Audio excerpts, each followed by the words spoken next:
السلام علیکم دوستو۔ قصہ حضرت داؤد علیہ الصلاۃ والسلام۔ حضرت داؤد علیہ الصلاۃ والسلام فلسطین کے شہر بیت اللحم میں پیدا ہوئے۔ آپ علیہ الصلاۃ والسلام کا شجرہ نسب اس طرح بیان ہوا ہے: داؤد بن اشیا بن عوید بن عابر بن سلمون بن نحشون بن عود بن ارم بن حزرون بن یہودا بن یعقوب بن ابراہیم علیہ الصلاۃ والسلام۔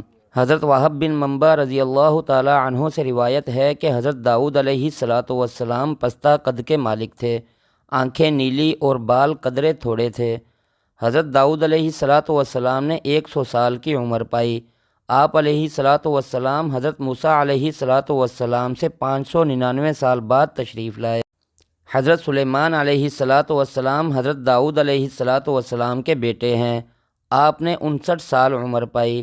یہ نبی کریم صلی اللہ علیہ وسلم سے 1700 سال پہلے تشریف لائے۔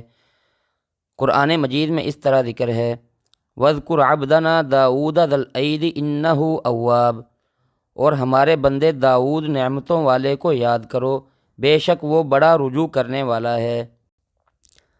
اللہ تبارک و تعالی نے حضرت داؤد علیہ الصلاۃ والسلام سے فرمایا: اے داؤد، اگر میرے نافرمانوں کو پتہ چل جائے کہ میں ان سے کتنی محبت کرتا ہوں تو ان کے جوڑ جوڑ جدا ہو جائیں۔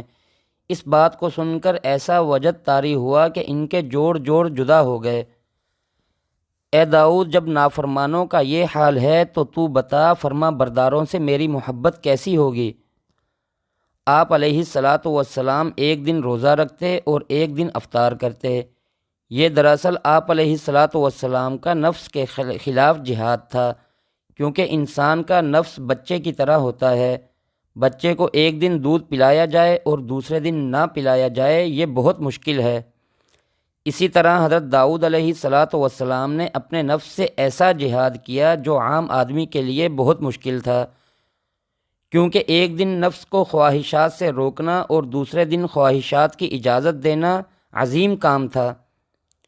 آپ علیہ الصلاۃ والسلام نصف رات اللہ تبارک و تعالیٰ کے حضور قیام فرماتے، یعنی نوافل ادا کرتے، پھر رات کا تہائی حصہ سوتے، پھر رات کا چھٹا حصہ جاگ کر عبادت میں مشغول رہتے۔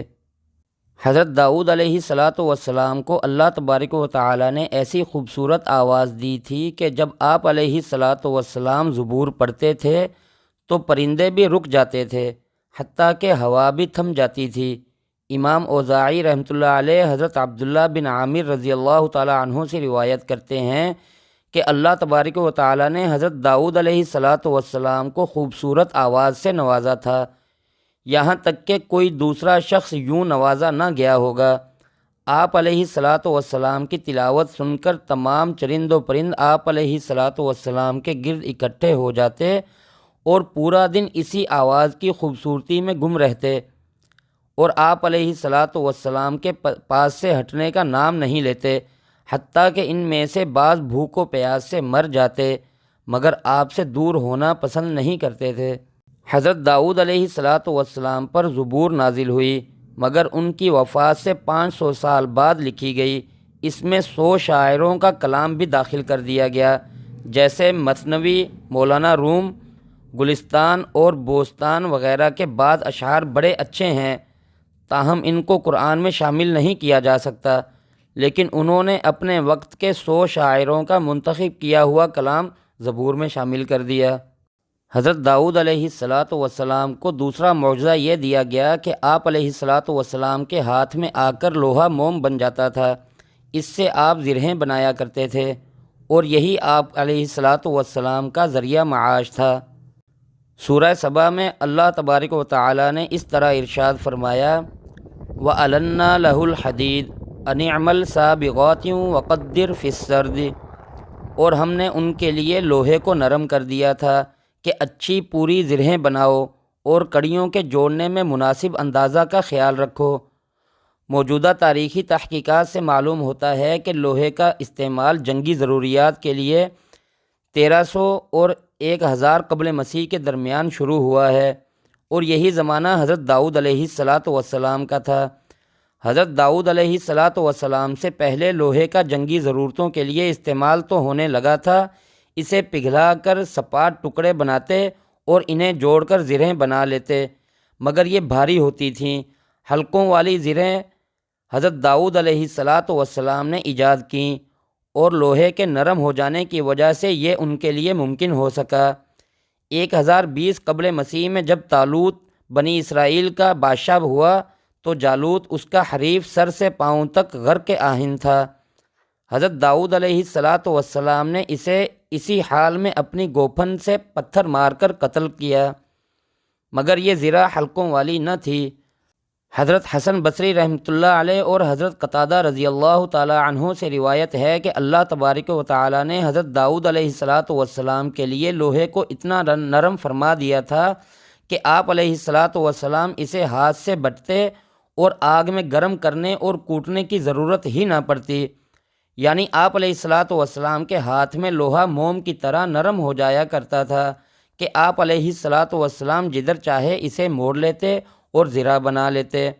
آپ علیہ السلام نے ایک مرتبہ اللہ تبارک و تعالی سے دعا کی، اے اللہ مجھے زرہ بنانے کا علم عطا فرما دیجئے اور مجھ پر زرہ بنانا آسان فرما دیجئے، تو اللہ تبارک و تعالی نے آپ علیہ السلام کو زرہ بنانے کا علم عطا فرمایا اور لوہے کو آپ علیہ السلام کے ہاتھ میں گندے ہوئے آٹے کی طرح نرم فرما دیا۔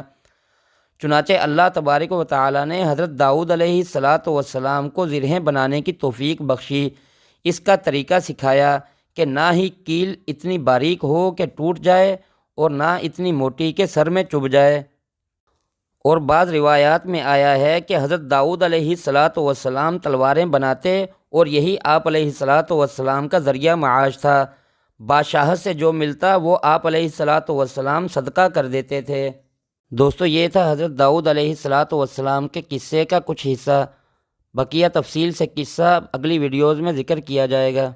دوستو مزید ایسی معلوماتی ویڈیوز دیکھنے کے لیے ہمارے چینل کو سبسکرائب کریں اور ویڈیوز کو لائک کریں۔